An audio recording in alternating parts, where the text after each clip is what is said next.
Olá, você que está aí assistindo, bem-vindo a mais um novo fichamento. Este agora é sobre o texto do Fernando Mascarello.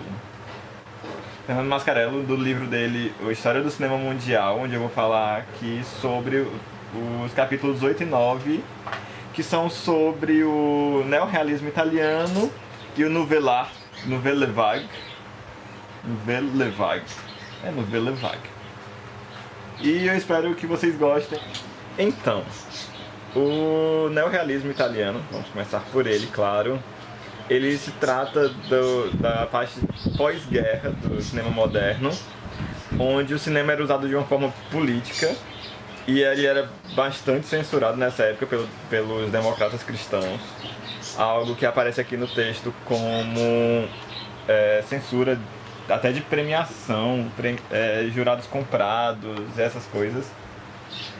O que acontece nessa época é o cinema utilizado para a reestruturação da sociedade, mas os valores cristãos interferem, censurando diretamente algumas grandes obras do cinema neorrealismo italiano, o que deixou o mercado italiano cheio, lotado de produções americanas hollywoodianas.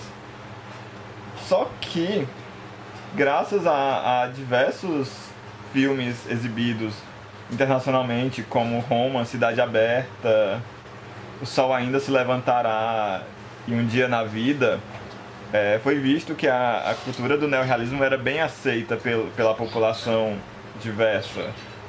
E mesmo prestigiando os filmes norte-americanos, o neorrealismo italiano tinha o seu valor.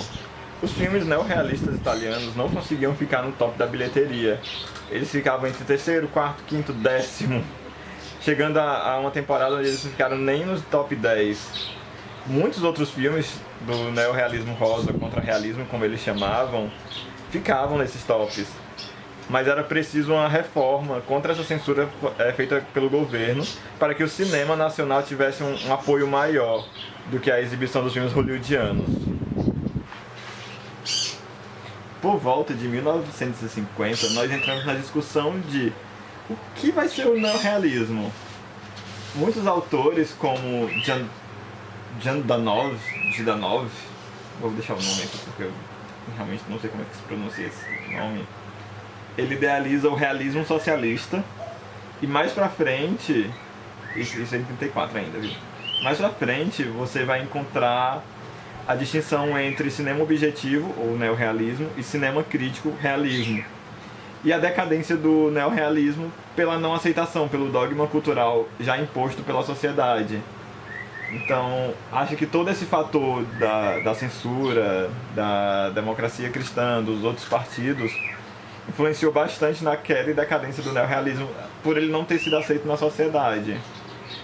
Mas enfim, o que é o neorrealismo? No texto é muito difícil você identificar quem foi o propulsor, a pessoa que iniciou o neorrealismo, já que todos os autores e diretores são muito egocêntricos e falam: minha obra foi a que trouxe o neorrealismo, antes disso era só realismo crítico. E minha obra é propulsora do realismo, já que a outra não era tanto assim. Então, por meio disso, fica muito difícil estipular quando surgiu o neorrealismo. Mas do que o neorrealismo se trata? O Fernando ele cita alguns pontos sobre o que é abordado nos filmes do realismo. Eu vou ler aqui porque são muitos pontos. Que é o fascismo, a guerra e suas consequências, a questão meridional e os problemas sociais no campo, o desemprego e o subemprego, o abandono de jovens e idosos, a condição das mulheres, a indagação psicológica e a relação do homem com a religião, a volta temática do antifascismo e da guerra, a elegia populista e a diluição temática social, não sei o que é isso, e a superação do neorrealismo. O neorrealismo era bem colocado no neorrealismo. Mas, com base nesses temas, dá para notar que o neorrealismo ele era um movimento cultural realmente para a ascensão de uma sociedade pós-guerra, já que todos os temas abordados são problemas que acontecem no período pós-guerra, sobre jovens, idosos, mulheres, emprego, desemprego, Tudo isso são problemas do pós-guerra. Mas como ele fala, isso é bem questionável, não se sabe ao certo quando, como surgiu e terminou o neorrealismo. Bem, vamos ao que caracteriza o neorrealismo italiano. Ele se caracteriza primeiramente pela utilização frequente de planos conjunto e planos médios, a recusa por efeitos especiais caros, efeitos especiais que não eram muito utilizados no cinema mudo, que ele retoma meio que o cinema assim que ele saiu dos irmãos Lumière, uma imagem mais desaturada, uma montagem sem efeitos, uma flexibilidade dessa montagem, ou seja, você pode mudar um pouco o contexto das filmagens, a utilização de atores não tão profissionais, a simplicidade dos diálogos e valorização muito dos dialetos, a filmagem sem gravação. A filmagem sem gravação, para quem não entende, é sem a gravação do áudio, que ele ia ser sincronizado depois, ou seja, ele era dublado. A filmagem em cenários reais, não cenários montados. E a utilização de orçamentos baixos, porque um filme social com orçamento alto não é um filme social. Bem, deixando as brincadeiras de lado, é muito difícil definir o que é o neorrealismo, porque às vezes ele é muito confundido com documentário, com realismo social. Mas o neorrealismo realmente existiu. Ele é muito assim falado, ele é tratado também no cinema novo brasileiro, mas é muito difícil, é realmente muito difícil definir o neorrealismo pelas características passadas pelo Fernando. Acho que apenas esse texto do Fernando Mascarello não é o suficiente para se entender o realismo. É preciso ver as obras, é preciso estudar um pouco mais sobre esse movimento para entender ele. Que ele realmente foi um ótimo movimento pós-guerra, apesar de todas essas discrepâncias de informação sobre quem foi o primeiro autor do neorrealismo, o que era o neorrealismo. Mas fica isso, né? Agora vamos para o Nouvelle Vague. Bem, Nouvelle Vague, ele se iniciou e morreu nos anos 60. Ele foi um movimento de incorporação cultural, cultura pop, cultura dos museus, muita cultura no cinema francês, mundial. Foi um movimento que gerou um novo estilo de produção, um novo perfil de produtor. E é isso, ele foi uma incorporação da cultura europeia em geral sobre os filmes hollywoodianos que estavam voltando, que foram censurados durante o período de guerra. Nouvelle Vague é muito conhecido pelo erotismo e pelo romantismo, e também pela, como o autor fala, irresponsabilidade política dos adolescentes, entre aspas, dos 20 e poucos anos que produziam esses filmes independentes.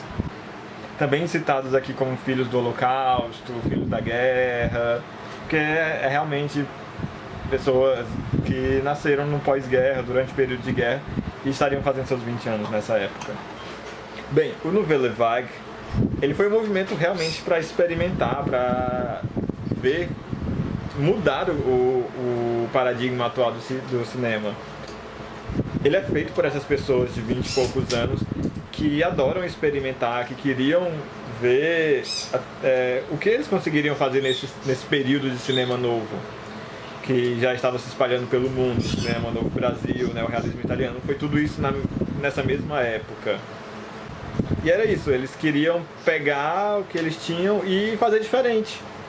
Fazer algo com a cara deles, fazer o que desse na cabeça, experimentar mesmo. Bem, sobre a formação dos filmes do Nouvelle Vague, sobre o cenário em questão, eles gostavam muito de utilizar cenários realmente parisienses por causa daquela coisa da cultura.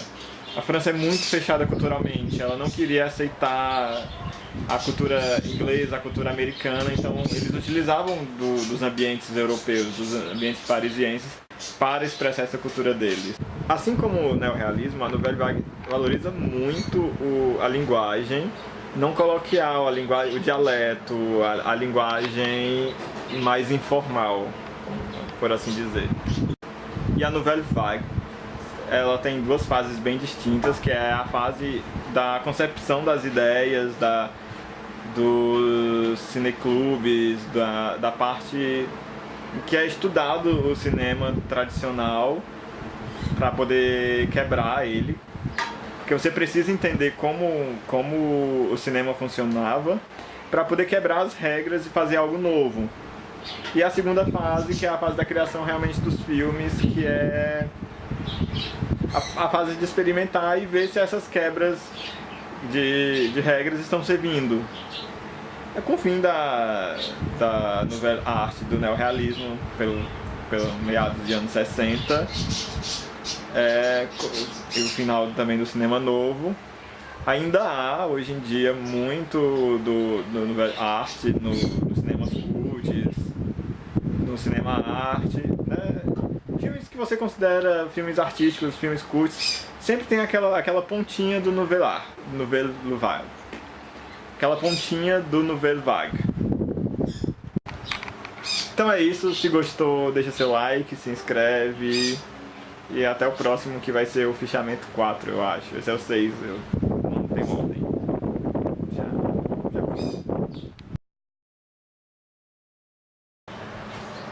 Bel, eu odeio o neorrealismo.